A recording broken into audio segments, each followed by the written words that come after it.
ഇന്ന് ഈ വർഷത്തെ ആദ്യത്തെ ഷഷ്ഠിയാണ്, അതായത് കറുത്തപക്ഷ ഷഷ്ഠി.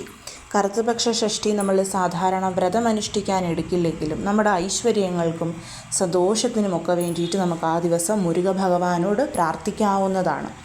ഷഷ്ഠിതിഥി ഇന്ന് രാവിലെ 6:55 ശേഷമാണ് ആരംഭിച്ചത്. നാളെ വെള്ളിയാഴ്ച രാവിലെ 6:30 വരെ ഷഷ്ഠിതിഥിയുണ്ട്.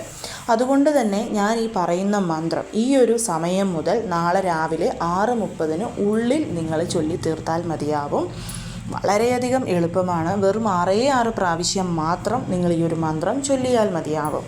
വീട്ടിലുള്ള ഭഗവാൻ മുരുകൻ്റെ ഫോട്ടോയോ വിഗ്രഹമോ വേലോ എന്താണോ അതിനു മുൻപിൽ ഭഗവാനെ നോക്കിയിരിക്കുന്ന രീതിയിൽ ഒരു നെയ്ദീപം കൊളുത്തി വെക്കണം.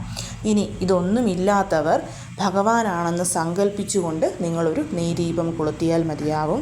ജ്യോതി സ്വരൂപനാണ് ഭഗവാൻ എന്നതുകൊണ്ട് തന്നെ ദീപം കൊളുത്തി പ്രാർത്ഥിച്ചാലും തീർച്ചയായും ഭഗവാൻ അത് കേൾക്കും. കയ്യിൽ പുഷ്പങ്ങളൊക്കെ ഉള്ളവർ പുഷ്പങ്ങളൊക്കെ ആ ദീപത്തിന് സമർപ്പിക്കാവുന്നതാണ്. അതിനുശേഷം 6 പ്രാവശ്യം ഈ ഒരു മന്ത്രം ചൊല്ലണം. മന്ത്രം ഇതാണ്: ഓം ശ്രീം ഹ്രീം രഹണ ഭവശ.